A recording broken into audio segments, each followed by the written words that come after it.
Hey everyone, it's Madeline again of Sister Luna Psychic Services, and today we're going over the meaning of the Strength card. Number 8. So you'll see the image is of a woman holding a lion, holding his mouth. She has an infinity symbol above her head. I've always personally connected with this card a lot. It oftentimes just shows up in a reading to remind you or remind your client that they already have the inner strength necessary to deal with the issue that they're facing at this moment. For a lot of people, the bulk of their inner strength is actually developed during their childhood. I know I'm not the only person who faced challenges even as a kid, so it's often people who have had a similar experience to that who the Strength card is really active in their readings.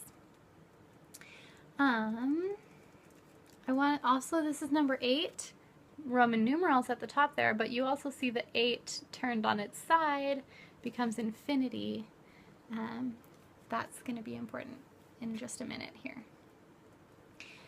So for me, when the Strength card comes up in my readings for my clients, it's usually just there to remind them that they have that strength, right? Especially if you see this card coming up with a card that's showing a challenge, like the Tower or the 5 of Pentacles, then the Strength card is there so that you can tell this person you're reading for, hey, I know that you're facing a challenge right now, but you're strong enough to deal with it. You know, you're going to be okay. And that's really reassuring for people to hear and really great to see alongside a difficult card, like, you know. So that's always good news to give them. And when you say people who've faced challenges in the past, and you can say to them, I know you've faced something more difficult than this before and you got through it, so you're going to be fine. That is deep for people. You know, that's where we get into something really spiritual and really personal. So also this card can sometimes come up to remind us or show us that we might be wearing armor that we don't need anymore.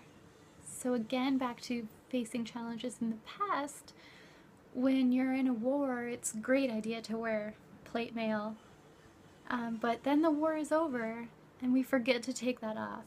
And if you're wearing plate mail all the time, that's going to be really exhausting and it's going to make it impossible for you to do lots of fun things. So yeah, that happens in life a lot to people.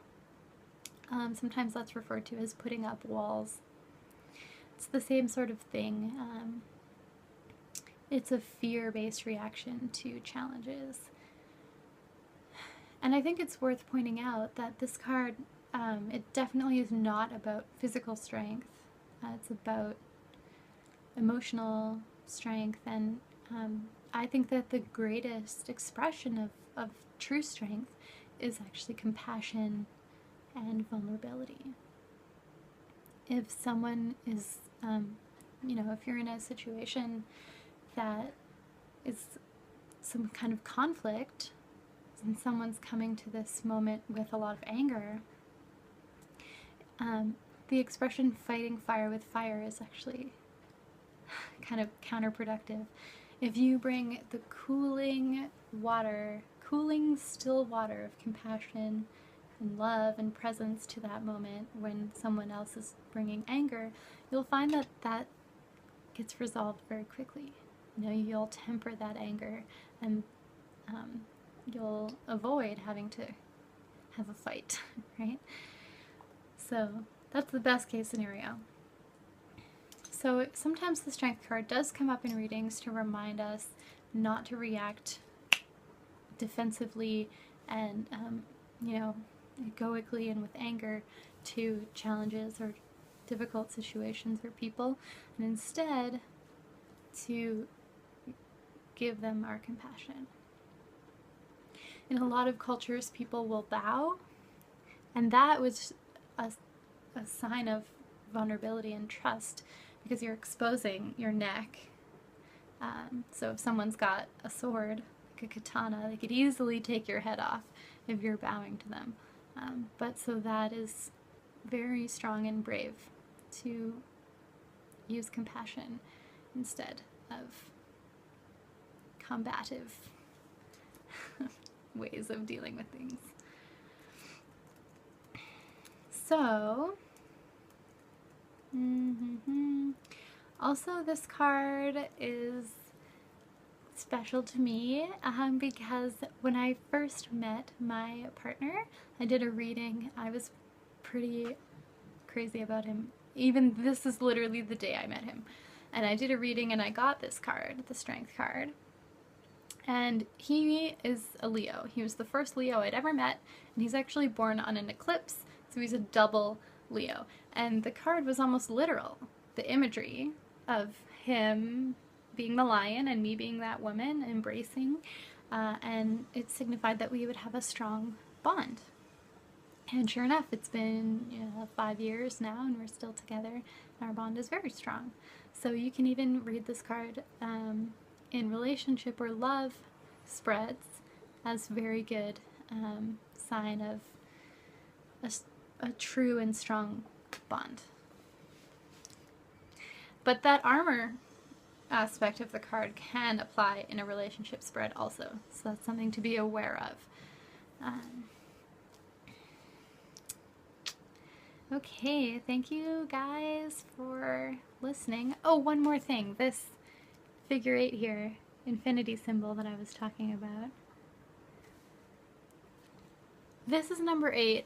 That's not a coincidence. I really think it is 8 because of that infinity. And the meaning is that your strength, your compassion is infinite. That's an infinite well that you can use to give that to the world always. Traditional strength, or like physical strength, is not infinite. Your muscles get tired, your sword gets dull. But compassion you can give forever. Your compassion muscles never get sore. So just remember that anytime you face a situation that is a challenge, try to remember the Strength card and respond with compassion and inner strength and love instead of outer strength. So to connect for yourself with the archetype of the Strength card, one great pop culture reference is actually from Game of Thrones. Brienne of Tarth swears her fealty to Catelyn Stark, and she tells her she has a woman's strength. And Catelyn's referred to that way by several characters in the show, actually. So her character, watching episodes with her in them, might be good to connect with that.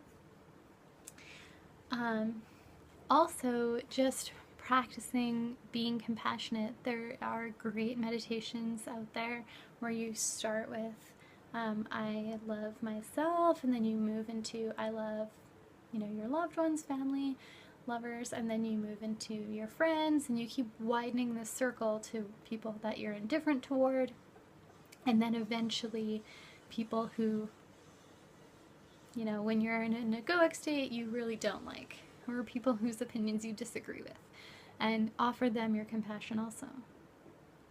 And then that's like a deprogramming of all of the challenges, that the divisiveness that we face in our daily lives. I'm pretty much quoting a book that's called Compassion. It's by Osho. It's amazing. Go on Amazon and get yourself a copy. You won't be disappointed. Okay, thank you so much for listening. I really wish you the best. We'll see you next time for the Hermit. Merry meet, merry part, merry meet again. Blessed be.